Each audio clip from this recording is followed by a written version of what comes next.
ఈ ఎన్నిక ద్వారా రాష్ట్ర ప్రజల యొక్క భవిష్యత్తుని తీరగా రాయబోతున్నామని మరొక్కసారి మీకు విజ్ఞప్తి చేస్తున్నాను. ఎప్పుడు కూడా నా రాజకీయానికి కుప్పం నియోజకవర్గం ఒక ప్రయోగశాల. ఇక్కడ మొట్టమొదటి ఒక కార్యక్రమాన్ని ప్రారంభించి ఆ రోజు సమైక్య ఆంధ్రప్రదేశ్ లో తర్వాత నవ్య ఆంధ్రప్రదేశ్ లో అమలు చేశాం. ఈ రోజు కూడా మళ్లీ మీ అందరికీ హామీ ఇస్తున్నా.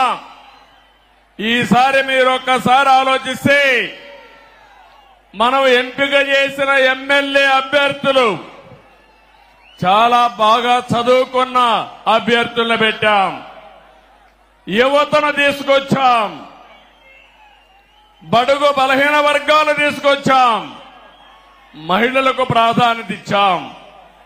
నిన్న కూడా మీరు చూస్తే నేను కేబినెట్ లో 17 మంది కొత్త వాళ్ళని మొదటిసారిగా మినిస్టర్లు చేసుకున్నాం.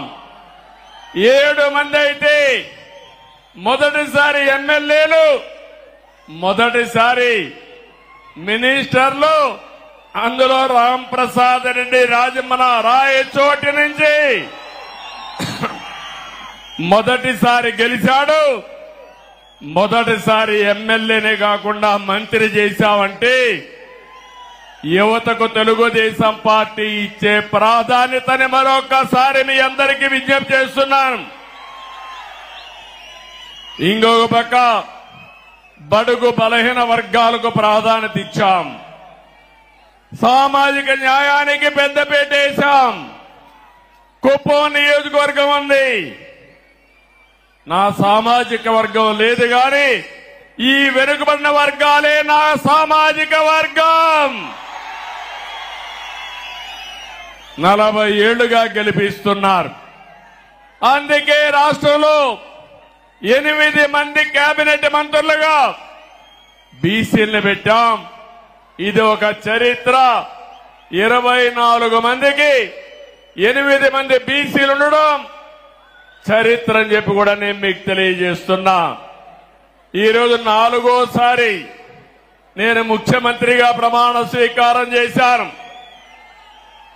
ప్రమాణ స్వీకారం చేస్తానే పోలవరం పోయాను, అమరావతికి వెళ్లాను, అసెంబ్లీ సమావేశాలు పెట్టుకున్నాం, కేబినెట్ సమావేశం పెట్టుకున్నాం. తర్వాత నాకు ప్రత్యక్ష దేవుళ్ళైన కుప్పం దేవుళ్ళని కలవడానికి ఇక్కడికి వచ్చాను.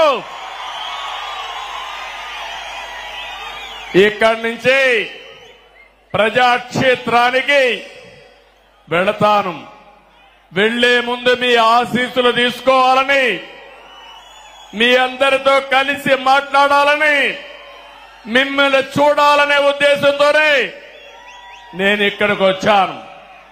నేను ఈరోజు ఒకే ఒక విషయం మీ అందరికీ విజ్ఞప్తి చేస్తున్నాను. నేను మీకు రుణపడి ఉన్నాను. 5 ఏళ్లలో మీ రుణం తీర్చుకుంటానని మరొక